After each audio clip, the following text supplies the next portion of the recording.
আসসালামু আলাইকুম রহমতুল্লাহ। BD job and সলিউশনের নতুন একটা ভিডিওতে আপনাদের সবাইকে স্বাগতম। আশা করি সবাই ভালো আছেন, সুস্থ আছেন। তো ভিউয়ার্স, আজকের ভিডিওতে আমরা এনটিআরসি এর ষষ্ঠ গণবিজ্ঞপ্তি আবেদন ফর্ম পূরণের 8টি ধাপ নিয়ে আলোচনা করব। যারা নতুন রয়েছেন এনটিআরসি এর গণবিজ্ঞপ্তিতে আবেদন করবেন তাদের জন্য অবশ্যই বিষয়টি হেল্পফুল হবে। তো ভিউয়ার্স, কথা না বাড়ি চলুন ষষ্ঠ গণবিজ্ঞপ্তির আবেদনের ফর্ম পূরণ করার জন্য যে 8টি ধাপ রয়েছে সেই 8টি ধাপ দেখে নেওয়া যাক। তো ভিউয়ার্স, মূল ভিডিওতে ফিরে যাওয়ার আগে সবার কাছে একটি রিকোয়েস্ট থাকবে, অবশ্যই ভিডিওটি ভালো লাগলে চ্যানেলটি সাবস্ক্রাইব করে পাশে থাকা বেল আইকনটি প্রেস করে রাখবেন এবং ভিডিওটি শেয়ার করবেন, যাতে করে অন্যজন যারা নতুন ষষ্ঠ গণবিজ্ঞপ্তিতে আবেদন করবে তারা যেন দেখে উপকৃত হতে পারে। তো ভিউয়ার্স, চলুন শুরু করা যাক। বেসরকারি শিক্ষা প্রতিষ্ঠানে 1 লাখের বেশি শিক্ষক নিয়োগের ষষ্ঠ গণবিজ্ঞপ্তি প্রকাশ করেছে বেসরকারি শিক্ষা প্রতিষ্ঠান নিবন্ধন ও প্রত্যয়ন কর্তৃপক্ষ এনটিআরসিএ। 22 জুন থেকে আবেদন শুরু হয়েছে। একদিন অতিবাহিত হয়ে গেছে আবেদন শুরু হওয়ার। প্রার্থীদেরকে এই আবেদনটি করতে হলে 8টি ধাপে ফর্মটি ফিল আপ করতে হবে। তাদের জন্য আজকের ভিডিওটি মূলত তৈরি করা হয়েছে, অবশ্যই যাতে করে নির্ভুলভাবে আপনারা ফর্মটা ফিল আপ করতে পারেন। এনটিআরসিএ জানিয়েছে, প্রথম ধাপে গণবিজ্ঞপ্তিতে আবেদনের অনলাইনের লিঙ্কে প্রবেশ করতে হবে। সেখানে রোল, রেজিস্ট্রেশন নম্বর ব্যবহার করে ইনপুট দিলে স্বয়ংক্রিয়ভাবে সব তথ্য চলে আসবে। অর্থাৎ আপনি যদি আপনার রোল এবং রেজিস্ট্রেশন নাম্বার ইনপুট দেন তাহলে আপনার সমস্ত তথ্য সেখানে অটোমেটিকলি চলে আসবে এবং পরবর্তী অর্থাৎ দ্বিতীয় ধাপে মোবাইল নম্বর, ইমেল আইডি, প্রার্থীর বর্তমান ও স্থায়ী ঠিকানা দিতে হবে। অর্থাৎ প্রথম ধাপে কিন্তু আপনাদেরকে শুধুমাত্র রোল এবং রেজিস্ট্রেশন দিলেই হবে এবং দ্বিতীয় ধাপে আপনাদেরকে মোবাইল নাম্বার, ইমেল আইডি, প্রার্থীর বর্তমান এবং স্থায়ী ঠিকানা ইনপুট দিতে হবে।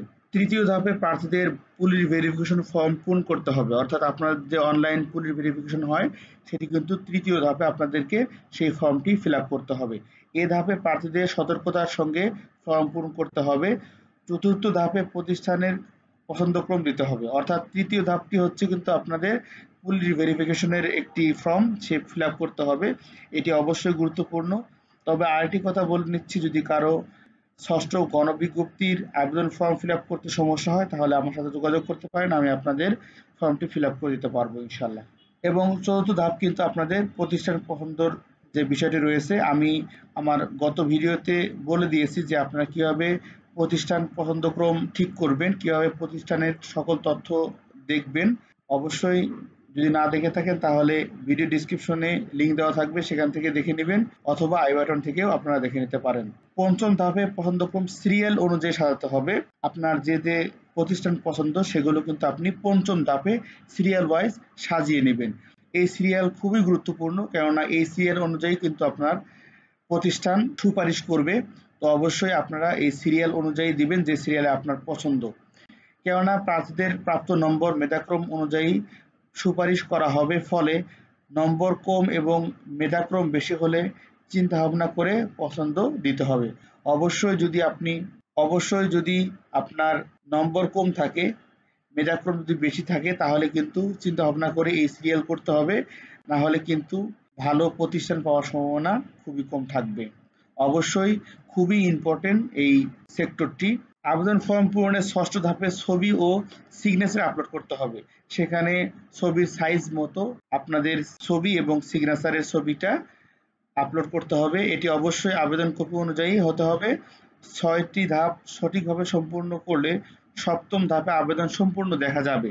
আপনি যে প্রথম থেকে এই ষষ্ঠ ধাপ পর্যন্ত যে আসছেন, এই যতগুলো ফর্ম ফিল আপ করছেন সমস্ত কিছু এই ষষ্ঠ ধাপে কিন্তু দেখা যাবে, সেখান থেকে আপনারা চেক দিতে পারবেন এখানে সবকিছু ঠিক আছে কিনা তা পুনরায় দেখে নিতে হবে। সব ঠিক থাকলে আবেদনে সাবমিট করতে হবে। অষ্টম ধাপ অর্থাৎ শেষ ধাপে প্রার্থীদের আবেদন কপি ডাউনলোড করতে হবে। তো ভিউয়ার্স, এই ছিল মোট 8টি ধাপ। যারা ষষ্ঠ গণবিজ্ঞপ্তিতে আবেদন করবেন এই 8টি ধাপ ভালোভাবে পালন করলে আপনার আবেদনটি সম্পূর্ণভাবে সঠিকভাবে হবে। তো অবশ্যই ভালোভাবে আবেদন ফর্ম ফিল আপ করার চেষ্টা করবেন এবং যদি কারো কোনো সমস্যা হয় আবেদন ফর্ম ফিল আপ করতে আমার সাথে যোগাযোগ করতে পারেন। সবাই ভালো থাকবেন, সুস্থ থাকবেন। আল্লাহ হাফেজ।